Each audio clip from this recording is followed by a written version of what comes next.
ಈ ಕಾರ್ಯಕ್ರಮದ ಪ್ರಾಯೋಜಕರು ಗಡಿಯಾರ್ ಗ್ರೂಪ್ ಆಫ್ ಕಂಪನೀಸ್.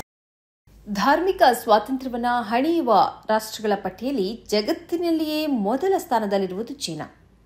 ಅದರ ಸಂವಿಧಾನದಲ್ಲಿ ಧಾರ್ಮಿಕ ಸ್ವಾತಂತ್ರ್ಯಕ್ಕೆ ಅವಕಾಶ ಇದ್ದರೂ ಅದು ಕಾಗದದಲ್ಲಿ ಮಾತ್ರ ಅನ್ನುವುದು ಆಗಾಗ ಬಹಿರಂಗವಾಗುತ್ತಲೇ ಇರ್ತದೆ. ಸುಮಾರು 12 ಲಕ್ಷ ಉಯ್ಗುರ್ ಮುಸ್ಲಿಮರಿರುವ ಸಿಂಜಿಯಾಂಗ್ ಪ್ರದೇಶದಲ್ಲಿ ಚೀನಾ ಸರ್ಕಾರ ಹೊರಡಿಸಿರುವ ಆದೇಶ ಇದನ್ನು ಮತ್ತೊಮ್ಮೆ ಜಗಜ್ಜಾಹೀರುಗೊಳಿಸಿದೆ. ರಂಜಾನ್ನಲ್ಲಿ ಇಲ್ಲಿನ ಮುಸ್ಲಿಮರು ಉಪವಾಸ ಆಚರಿಸುವುದನ್ನು ಚೀನಾ ಸರ್ಕಾರ ನಿಷೇಧಿಸಿದೆ. ಅಷ್ಟು ಮಾತ್ರ ಅಲ್ಲ, ಮುಂಜಾನೆಯಿಂದ ಮುಸ್ಸಂಜೆಯ ನಡುವೆ ಆಹಾರ ಸೇವಿಸುವ ವಿಡಿಯೋ ಮಾಡಿ ಪ್ರತಿ ಮುಸ್ಲಿಮರು ಅಧಿಕಾರಿಗಳಿಗೆ ಒಪ್ಪಿಸುವುದನ್ನು ಕಡ್ಡಾಯಗೊಳಿಸಿದೆ.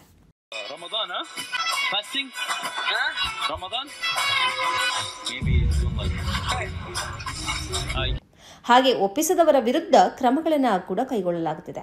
ಚೀನಾದ ಸೋಷಿಯಲ್ ಮೀಡಿಯಾ ಪ್ಲಾಟ್ಫಾರ್ಮ್ ಆಗಿರುವ ಡ್ಯೂಯಿನ್ನಲ್ಲಿ ಸಿಂಜಿಯಾಂಗ್ ಪ್ರದೇಶದ ಓರ್ವ ನಾಗರಿಕ ಮಾಡಿರುವ ಪೋಸ್ಟ್ನ ಪ್ರಕಾರ ಹೇಳುವುದಾದರೆ, ಪ್ರತಿದಿನ ಇಲ್ಲಿಯ ಮುಸ್ಲಿಮರು ಹಗಲಲ್ಲಿ ತಾವು ಊಟ ಮಾಡುವ ವಿಡಿಯೋವನ್ನು ರೆಕಾರ್ಡ್ ಮಾಡಿಟ್ಟುಕೊಳ್ಬೇಕಾಗಿದೆ.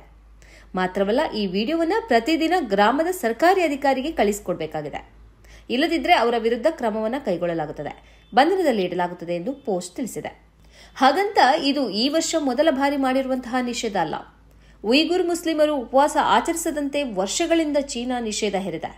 ಮಾತ್ರ ಅಲ್ಲ, ಇಲ್ಲಿನ ಮುಸ್ಲಿಮರು ಶುಕ್ರವಾರದಂದು ಮಸೀದಿಯಲ್ಲಿ ಸೇರಬಾರದು ಎಂದು ಕಟ್ಟಾಜ್ಞೆ ಹೊರಡಿಸಿದೆ.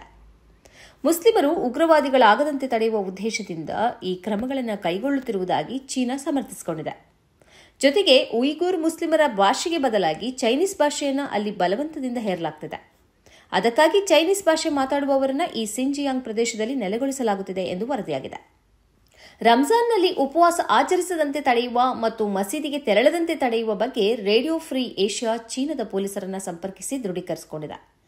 ಮುಸ್ಲಿಮರು ಉಪವಾಸ ಆಚರಿಸದಂತೆ ಮಾಡುವುದಕ್ಕೆ ಅವರನ್ನು ಸಾಮೂಹಿಕವಾಗಿ ವಿವಿಧ ಕೆಲಸಗಳಲ್ಲಿ ತೊಡಗಿಸಿಕೊಳ್ಳುವ ಹೊಸ ಆದೇಶವೂ ಜಾರಿಯಲ್ಲಿದೆ. ಅವರು ಗದ್ದೆಯಲ್ಲಿ ಕೆಲಸ ಮಾಡುವುದು ಮತ್ತು ಸ್ವಚ್ಛತಾ ಕೆಲಸಗಳಲ್ಲಿ ಅವರನ್ನು ಸಾಮೂಹಿಕವಾಗಿ ತೊಡಗಿಸಿಕೊಳ್ಳುವುದನ್ನು ಮಾಡಲಾಗುತ್ತಿದೆ. ಅವರು ಉಪವಾಸದಲ್ಲಿ ಭಾಗಿಯಾಗದಂತೆ ಬಲವಂತದಿಂದ ತಡೆಯುವುದು ಇದರ ಉದ್ದೇಶವಾಗಿದೆ. ಒಂದು ವೇಳೆ ಮಾರುಕಟ್ಟೆಗೆ ಹೋದರೆ ಅವರು ಅಲ್ಲಿ ಆಹಾರವನ್ನು ಸೇವಿಸಬೇಕಾಗ್ತದೆ. ಮಾತ್ರ ಅಲ್ಲ, ಅದರ ವಿಡಿಯೋವನ್ನು ಕೂಡ ಕಳಿಸಿಕೊಡಬೇಕಾಗ್ತದೆ. ರಂಜಾನ್ಗಿಂತ ಮೊದಲೇ ಸ್ಥಳೀಯ ಅಧಿಕಾರಿಗಳು ಈ ಬಗ್ಗೆ ಸಭೆಯನ್ನು ನಡೆಸಿದ್ದರು ಮತ್ತು ಮುಸ್ಲಿಮರಿಗೆ ಉಪವಾಸ ಆಚರಿಸದಂತೆ ಎಚ್ಚರಿಕೆ ನೀಡಿದ್ದರು. ಅಲ್ಲದೆ ಈ ಕುರಿತಂತೆ ಪರಿಶೀಲಿಸುವುದಕ್ಕೆ ಗುಪ್ತಚರರನ್ನು ಕೂಡ ನೇಮಿಸಲಾಗಿದೆ ಎಂದು ವರದಿಗಳು ಹೇಳಿವೆ. ಜೊತೆಗೆ ಮುಸ್ಲಿಮರು ನಡೆಸುತ್ತಿರುವ ರೆಸ್ಟೋರೆಂಟ್ಗಳು, ಹೋಟೆಲ್ಗಳು ಮತ್ತು ಇನ್ನಿತರ ಪಾನೀಯದ ಅಂಗಡಿಗಳನ್ನು ಮುಚ್ಚದಂತೆ ಸರ್ಕಾರ ಆದೇಶಿಸಿದೆ.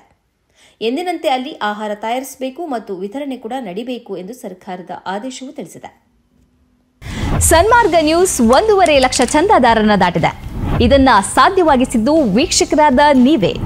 ಮುಂದಿನ 1 ವರ್ಷದಲ್ಲಿ ಈ 1.5 ಲಕ್ಷವನ್ನ 3 ಲಕ್ಷಗಳಾಗಿ ಪರಿವರ್ತಿಸುವ ಗುರಿಯನ್ನ ನಾವು ಇಟ್ಕೊಂಡಿದ್ದೇವೆ. ನಿಮ್ಮ ಬೆಂಬಲ ಇಲ್ಲದೆ ಇದು ಸಾಧ್ಯವೇ ಇಲ್ಲ. ನೀವು ಮಾಡಬೇಕಾಗಿರುವುದು ಏನಂದ್ರೆ, ಸನ್ಮಾರ್ಗ ನ್ಯೂಸ್ ಚಾನೆಲ್ನ ಕಾರ್ಯಕ್ರಮವನ್ನ ನಿಮ್ಮ ಗೆಳೆಯರಿಗೆ, ಸಂಬಂಧಿಕರಿಗೆ ಕಳಿಸಿಕೊಡಬೇಕು. ಅವರಲ್ಲೂ ಸಬ್ಸ್ಕ್ರೈಬ್ ಮಾಡುವಂತೆ ಹೇಳಬೇಕು. ನಿಮ್ಮ ಮನೆಯವರಲ್ಲೂ ಹೇಳಬೇಕು. ಸುದ್ದಿಗಳ ಸಂತೆಯಿಂದ ಸತ್ಯದ ಸುದ್ದಿಯನ್ನ ಹೆಕ್ಕಿಕೊಡುವ ನಮ್ಮ ಪ್ರಯತ್ನ ಮುಂದುವರಿಯಬೇಕಾದ್ರೆ ನೀವು ಇಷ್ಟನ್ನಾದರೂ ಮಾಡಲೇಬೇಕು. ಜೊತೆಗೆ ಪಕ್ಕದಲ್ಲಿರುವ QR ಕೋಡ್ ಅನ್ನು ಬಳಸಿ ನಮಗೆ ಆರ್ಥಿಕವಾಗಿ ಶಕ್ತಿ ತುಂಬಬೇಕು. ಸುಳ್ಳಿನ ಎದುರು ನಮ್ಮ ಧ್ವನಿ ತಗ್ಗದೇ ಇರಬೇಕಾದ್ರೆ ನಾವು ಆರ್ಥಿಕವಾಗಿ ಪರಾವಲಂಬಿಗಳಾಗಿರಬಾರದು. ನೀವು ಶಕ್ತಿಯನ್ನು ಕೊಡಿ, ನಾವು ಸತ್ಯವನ್ನ ಕೊಡ್ತೇವೆ. Thank you.